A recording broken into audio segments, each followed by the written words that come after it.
Over the past week, Nintendo has been taking down videos from Zelda creators, most notably Pointcrow, although not exclusively. Now, what did he do? Did he leak info about Tears of the Kingdom? Or maybe encourage piracy of their games? No. He played a mod that added multiplayer capability. In fact, it used no code whatsoever owned by Nintendo. Alongside that, Nintendo also took down videos of his that didn't even include a modified copy of the game. This tells us so much about Nintendo, but mainly, what I can see is that they have a never-ending insistence about protecting their games at all costs, and this sets dangerous precedents, all of which we'll be exploring today. Starting off, let's take a deeper delve into what started this all in the first place. Around half a year ago, Pointcrow uploaded a video of him playing a Breath of Wild mod that he commissioned. And within a day after the public release of the mod, Nintendo struck down dozens of Eric's videos. And this included some that weren't Breath of Wild, or even a video of him playing a completely unmodified version of the game. These strikedowns even affected another Zelda channel, Croton. All of these had great impact on the channels and the people/teams that run them. These takedowns could lead to dozens of livelihoods destroyed. But is Nintendo even in the right? Well, it's complicated, but for the most part, they were. Now, I absolutely don't believe they were morally right, and I'll get to some of the reasons why they might not be legally right either, but looking at it in the simplest terms, Nintendo has the right to their intellectual property and are allowed to control what people do with it.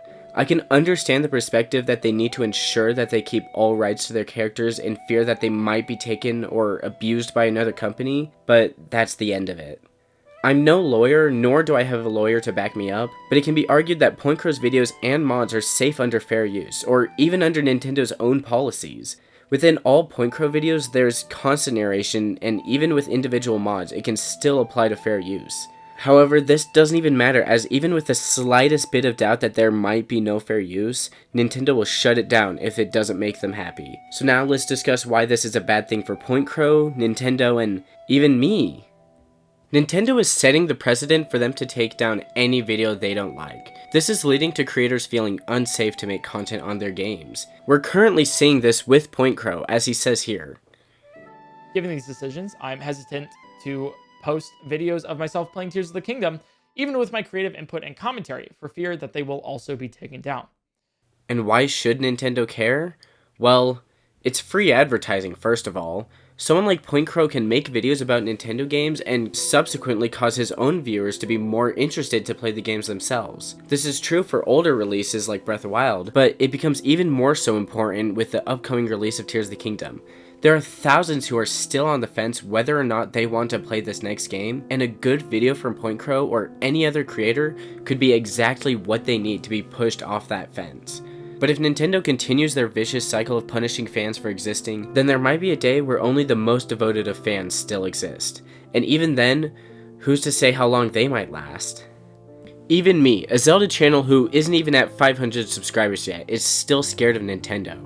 When they struck down Pointcrow, they ensured he was only one strike from his channel being terminated. I hope to play and enjoy Tears of the Kingdom and any other Nintendo game on this channel, and maybe even play future mods made for Tears of the Kingdom. But the risk for my time, effort, or even money being wasted by making videos when there's a chance they might immediately be taken down is uncomfortable to say the least. Everyone says that Nintendo's biggest enemy is also its biggest fans, and to a degree, that's true. It's the biggest fans who will spend hundreds of hours of their lives programming expansions to their favorite games, and even with ROM dumping, only the most devoted fans would spend weeks dumping all their games just to be archived and allow these games to be played for the rest of time. Yes, it is in violation of copyright laws, and it often violates piracy as well, but legality and morality aren't the same. Often, morality lines up with our laws, but in these cases, is it truly morally right to strike down the biggest fans where they stand, all for existing? And before we continue on, I do want to shout out a video from Moon Channel where he perfectly illustrates Nintendo's perspective on this. I definitely recommend you check it out in the description later.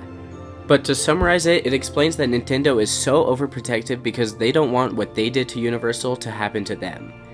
Back when Donkey Kong released in arcades, Universal sued the, at the time, small company of Nintendo because they felt Donkey Kong infringed on the trademark they believed to have on King Kong. But after a long court case and the power of a lawyer named Kirby, it was decided that Nintendo was right, and Universal practically lost all trademark to King Kong. And now that Nintendo is the big company, they don't even want to give the chance for anyone to take their trademarks from them.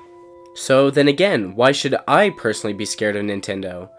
Well, although I'm not a big media giant or even a small video game company, we're all the little guy, and we want to enjoy these games and spread the joy. But it also feels like we're having to bend down to exactly what makes them happy, and what makes them happy is seeing us happy. No. What makes them happy is seeing exactly what they made, how they made it, where they want to see it. And that's the problem.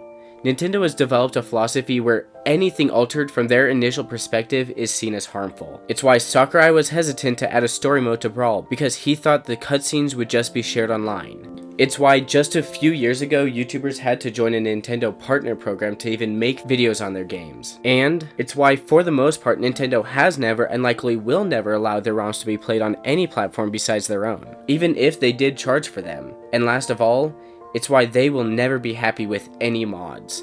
Nintendo's biggest enemy is the fans, and Nintendo's biggest problem is themselves. Hey, thanks for watching, and if you enjoyed this, please subscribe. Here's a graph. I'm making all types of Zelda and Nintendo content, and I hope for future videos to have a happier tone.